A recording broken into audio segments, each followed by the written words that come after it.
Chapter 10, Mishnah 7. Generally, people can only become Tameh from an Avatuma. Tameh foods and drinks cannot be an Avatuma.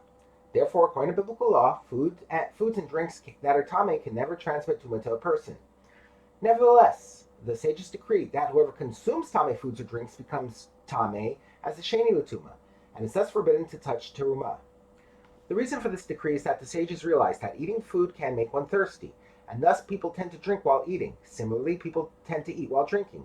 They feared, therefore, that a Kohen might drink or eat terumah while consuming tameh foods and drinks. Were this to happen, the terumah would become tameh through touching the tameh food or drink already in the Kohen's mouth. Therefore, they enacted that whoever consumes tameh foods or drinks becomes tameh, and hence may not even touch terumah. He will thus certainly not eat or drink terumah. However, the sages applied the decree only when the person consumed at least a certain minimum amount of food or drink. In the case of food, the minimum amount is half a pras, and in the case of drink, the minimum is a revius. The Mishnah teaches a law about these minimum amounts, and we now return to the words of the Mishnah. All tameh foods can combine to make up the amount of half a pras that disqualifies a person from touching terumah, and all tameh liquids can combine to make up the amount of a revius that disqualifies a person from touching terumah.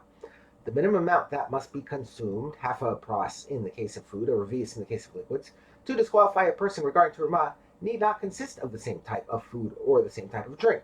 Someone who ate several types of tameh food becomes unfit for terumah if their total amount is half a pras, and someone who drank different types of tameh liquid becomes unfit for terumah if their total amount is a revius. The Mishnah's previous ruling is based on the premise that not only drinking water, but also drinking other types of liquids, such as wine and milk, can make a person unfit for Tumah. The Mishnah contrasts this premise with the law that added she'uven disqualifies a mikvah.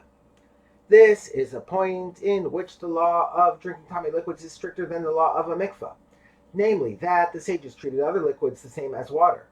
As regards drinking tameh liquids, there is no difference between water and the other 6 liquids that can become tameh. All equally disqualify the person with respect to Turumah. But as regards to a mikvah, only she'uven water can disqualify it, whereas she'uven of other liquids do not disqualify it.